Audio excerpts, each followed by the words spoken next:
নৱবৰ্ষলৈ মাজত মাত্ৰ কেইটামান দিন বাকী। সমগ্ৰ ৰাজ্যতে সুৰাপায়ী চালকৰ বিৰুদ্ধে কঠোৰ হৈছে আৰক্ষী প্ৰশাসন।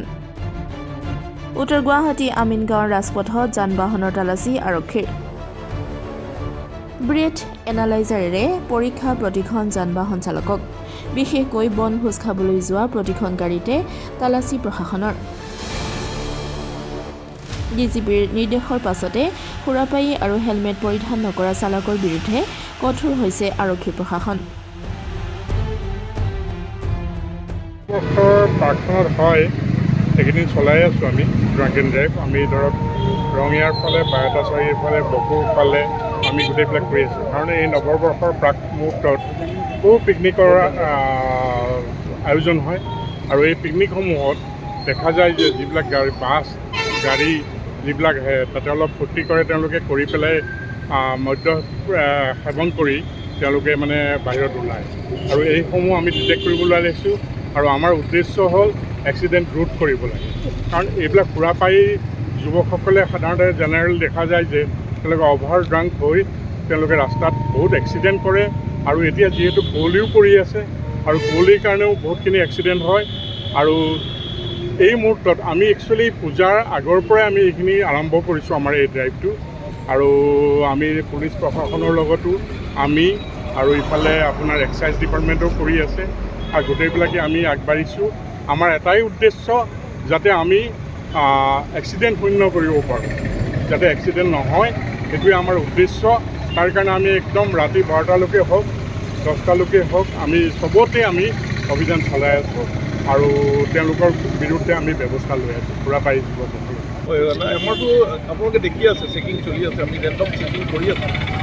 এই ইয়াতেই নহয়, আমাৰ যিমানকেইখন থানা আছে প্ৰত্যেক আমাৰ কামৰূপ ডিষ্ট্ৰিক্টত থানা গৈছে আৰু আজি আমি যুটীয়াভাৱে জিলা পৰিবহণ বিষয়াৰ সৈতে এনফৰ্চমেণ্ট বিষয়াসকলৰ লগত আমাৰ আজি ইয়াত ড্ৰাংক এণ্ড ড্ৰাইভ চলি আছে।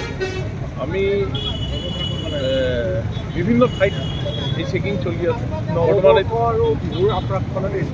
হয়, এইটো ফেষ্টিভ, এইটো সময়ত আমি নৱবৰ্ষ আৰু নৱবৰ্ষ নহয়, একচুৱেলি আমাৰ দুৰ্গা পূজাৰ সময়ৰ পৰাই চলি আছে, আগৰ পৰাই চলি আছে। আৰু এতিয়া বিশেষকৈ দেখিছোঁ এইটো ফেষ্টিভেল টাইমত মানুহৰ অলপ মানে নিচাজাতীয় ৰাগিয়াল হেৰিয়াত ইনটক্সিকেটেড হৈ পেলাই তেওঁলোকে গাড়ী কিছুমান চলাবলৈ বিচাৰে।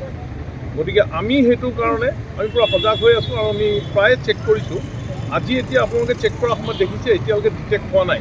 মানুহে কিন্তু প্ৰায়খিনিয়ে তেওঁলোকে অলপ সজাগ হৈছে, কিন্তু এই সজাগ হ'লেই নহ'ব, আৰু অলপ সজাগ হ'ব লাগিব।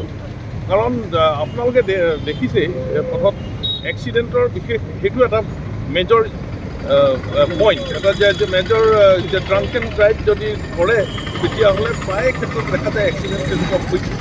গতিকে এই এক্সিডেণ্ট ৰোধ কৰিবৰ কাৰণে আৰু মানুহক যিটো এটা সজাগতা কৰি মানুহে যাতে এইটো নিচা বা মদ খাই পেলাই বা গাড়ী তেনেকুৱা ধৰণৰ গাড়ী নচলায়, তাৰ কাৰণে সজাগ হ'বৰ কাৰণে আমি আপ্ৰাণ চেষ্টা কৰিছোঁ।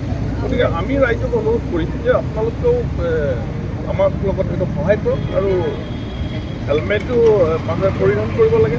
এক্সিডেণ্ট কেইবাটাও হৈছে, হেলমেট নিপিন্ধাৰ কাৰণে ফেটেলিটি ৰেটটো অলপ বাঢ়িছে। গতিকে যিমান পাৰোঁ আমি ৰোধ কৰিবৰ কাৰণে চেষ্টা কৰিম। আৰু ইয়াত আমাৰ বাকীকেইজন যি আমাৰ এডিশ্যনেল SP ছাৰসকল তেওঁলোকেও আমি বিভিন্ন ঠাইত গৈ পেলাই আমি এনেকৈ ধৰণৰ ছুপাৰভাইজ কৰোঁ আৰু প্ৰত্যেক থানাৰ OC কৰি আছোঁ।